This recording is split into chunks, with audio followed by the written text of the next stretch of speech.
jiite ONG bu naan GIPSOA ànd fi tey ak club de Thiès bu Lions Club pour ñëw jàppale ci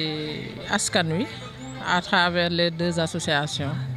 Synergie Femmes ak association Docteur Sarr pour vraiment taxawu askan wi ci lu jëm ci wàllu wér-gu-yaram. yow femme de développement ban impact la lii mën a am ci doomu aadama ji. waaw impact bu am solo bi ñuy ñëw ci suba maa ngi wax sama nawle yi ma àndal man leen gis ngeen la présence massive des femmes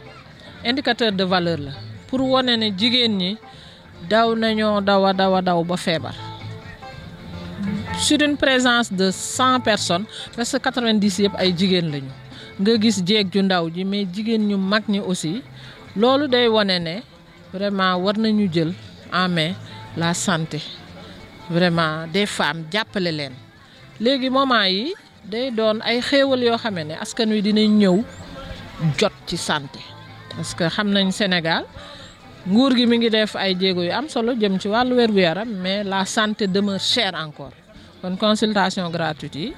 ak mbégte la ñuy gis ne population yi dañuy ñëw massivement parce que les problèmes de santé sont réels et que il faut ñu jàppale leen man jàngat boobu laa ci am day am mbégte gis ne vraiment équipe yi ñëw muy mag di ay docteurs yu ñu xam Thiès mais di ay jeunes médecins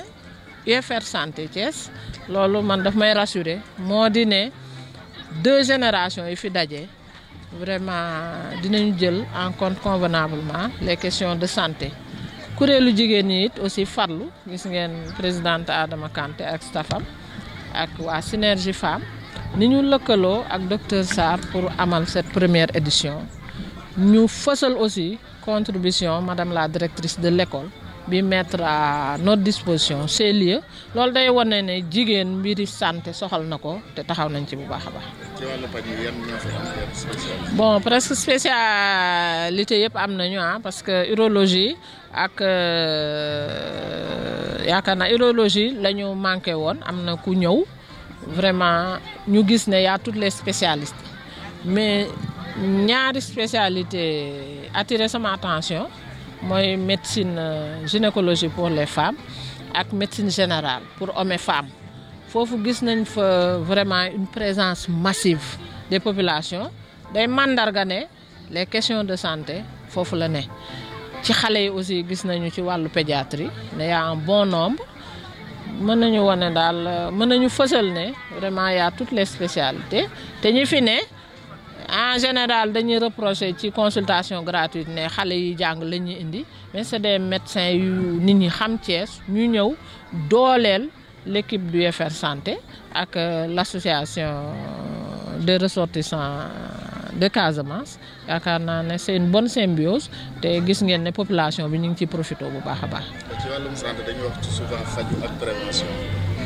ci sa jàngat. war a gën a inciter ci bon ñun en tant qu'organisation de la société civile ñu ngi ci côté prévention bi lu gaaw sànq yeete naa fi pour jigéen ñi jël conscience ne question santé waruñu ko négliger parce que jigéen dafa bari lu muy wéyaale lu muy muñaale elle s'occupe des autres mooy taxaw ki ñi feebar ci biir kër gi ba fàtte boppam alors que gis nga sànq ñu bari ñëw nañu réclamer mammographie parce que yeete bi noppi na won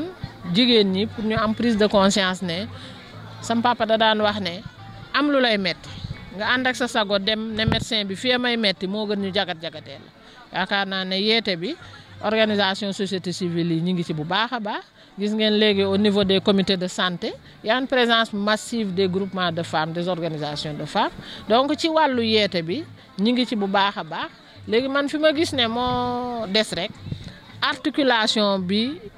war a am entre yeete bi ak jëfkat yi am nañu de très bons rapports avec les praticiens de la santé pharmaciens yi mais dafa war a am benn cadre au niveau communal comme au niveau régional genre plateforme boo xam ne acteurs yi dinañ fay daje di échanger parce que léeg-léeg yeete bi décelé yoo xamee ne ñii nga xam ne ñooy les techniciens buñ ko teeloon a yëg danañu mën a wàññi dayoo yàqu-yàqu bi man daal loolu laa jàngat. li ma mën a wax en tant que coordonnateur donc de ces journées de consultation li ma mën a wax c'est dama ci kontaan dama ciy bëgg parce que boo xoolee du matin pratiquement nit ñi 5 heures am na ñoo xamante ne pratiquement 5 heures 6 heures du matin lañ fi ñëw pour ces journées de consultation mais avant journée de consultation ñu koy def dañoo commencer par une conférence bi c'était le diabète ak l'HTA. Pourquoi diabète HTA? Parce que dañoo gis ni HTA ak diabète vraiment li muy indi ci loraange lu muy indi pratiquement tey boo xoolee pratiquement taux de mortalité yi nga xamante ne induite par ces deux pathologies nga xam ni vraiment il y a encore beaucoup d'efforts de sensibilisation d'information à faire pour ces deux pathologies moo tax ñun ñu décider indi suñu touche une touche de participation, touche participative. Mobiliser jigéen ñi,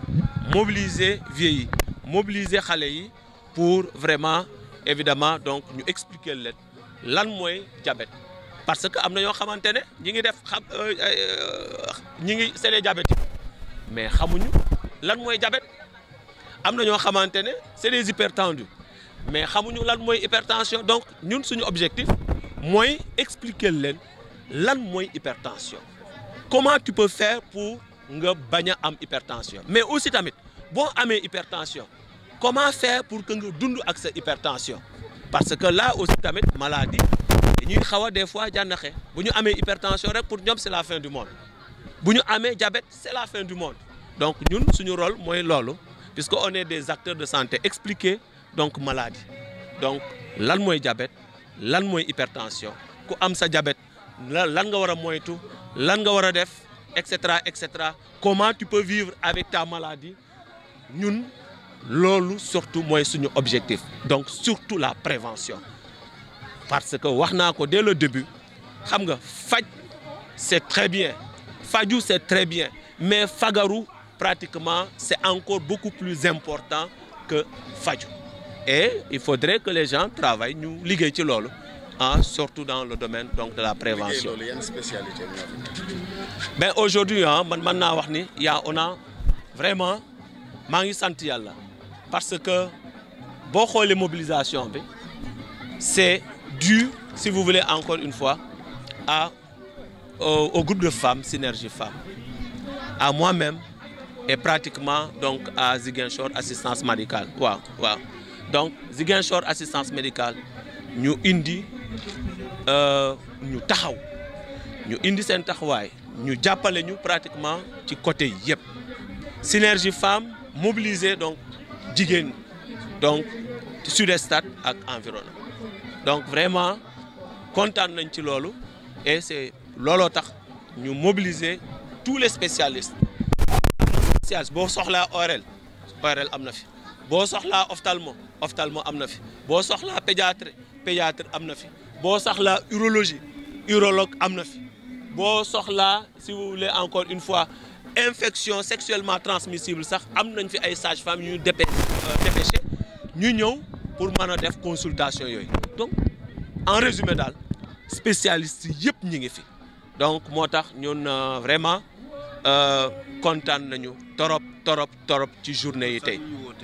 faju sa doo fay dara gis nga engouement bi même en plein cœur de Thiès donc day wane ni nit ñi am nañ ba léegi jafe-jafe pour jot ci soin tey jii ndax day wane ne nguur gi amagul matuwaay yëpp ci côté. mais je suis d'accord parce que boo xoolee engouement bi di nga xam ni nit ñi quand boo leen nee faju gratuité 5 heures du matin la ñuy mobiliser wala 6 heures du matin lii day expliquer ni ba léegi. Il y a des difficultés c'est-à-dire que pratiquement ñi fi ñëw yëpp c'est des couches vulnérables yoo xamante ne pratiquement amuñu pour faju paracétamol tey boo leen ko mayulee sax duñ ko mën a jënd lii mooy wane ni encore une fois état war na gën a góorgóorlu communauté yi aussi tamit war nañoo gën a góorgóorlu parce que état mënul def lépp communautés bu ma waxee les communautés c'est les quartiers les associations war nañu mobiliser wu ci ay plans c'est-à-dire ñu mën a def seen plan programme dans les quartiers plan programme mu mën a jël le domaine de la santé par exemple ñuy mën a waxtaan seen biir avec les techniciens ñun on est prêt à accompagner parce que souvent doolul am ay interlocuteurs yi nga xamante ne mën ngaa wax ak ñoom pour mën a liggéey surtout da ngay am say idée am say projet donc mais doo am interlocuteur donc boo amee les communautés bu ñu organiser woo mais man yaakaar naa ni forcément donc dinañu mën a trouver ay solutions donc ci seen problème donc de santé ça c'est une première édition l'année prochaine incha allah bu déwénee incha allah maa ngi ñaan yàlla bu fi kenn manqué donc ñun ñëpp ñu fekkee ko je sais que encore une fois donc engouement bi dina ëppale vraiment encore